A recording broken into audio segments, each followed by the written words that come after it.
ঢাকা বিশ্ববিদ্যালয়ের সহকারী প্রক্টর পদ থেকে পদত্যাগ করেছেন বিশ্ববিদ্যালয়ের লোক প্রশাসন বিভাগের সহকারী অধ্যাপক শেহরিন আমিন ভূঁইয়া মোনামি। 11 মে সামাজিক যোগাযোগ মাধ্যমে নিজের ভেরিফাইড প্রোফাইলে দেওয়া এক পোস্টে তিনি এ তথ্য জানান। শেহরিন আমিন ভূঁইয়ার পদত্যাগপত্র জমা দেওয়ার বিষয়টি প্রথম আলোকে নিশ্চিত করেছেন ঢাকা বিশ্ববিদ্যালয়ের ভারপ্রাপ্ত প্রক্টর অধ্যাপক মোহাম্মদ ইসরাফিল প্রাং। তবে পদত্যাগপত্রে কী কারণ উল্লেখ করা হয়েছে তা এখনও জানেন না বলে জানান তিনি। ফেসবুকে দেওয়া পোস্টে শেহরিন আমিন জানান, শিক্ষকতা জীবনের 7 বছরে কখনো প্রশাসনিক দায়িত্ব নেওয়ার ইচ্ছা তার ছিল না। তবে 2024 সালের 28 আগস্ট তৎকালীন প্রক্টর অধ্যাপক সাইফুদ্দিন আহমেদের আহ্বানে সহকারী প্রক্টরের দায়িত্ব নিতে সম্মত হন।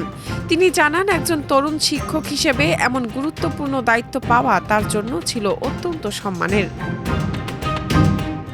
মোনামি লেখেন, গত 2টি বছর আমি সাইফুদ্দিন স্যারের কাছ থেকে শিখেছি কিভাবে একজন প্রক্টরকে অতি মানব মাত্রার ধৈর্য ধরতে হয়, উত্তপ্ত পরিস্থিতি কিভাবে হাসি মুখে নির্বিকার থেকে ট্যাকেল দিতে হয়, সর্বোপরি কিভাবে নিজের আত্মসম্মান সমুন্নত রাখতে হয়।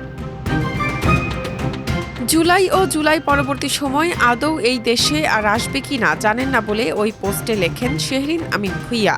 তার মতে সম্ভবত ঢাকা বিশ্ববিদ্যালয়ের আর কোনো প্রক্টর ও তার টিম এমন সিচুয়েশন ফেস করেনি, প্রবাবলি করবেও না।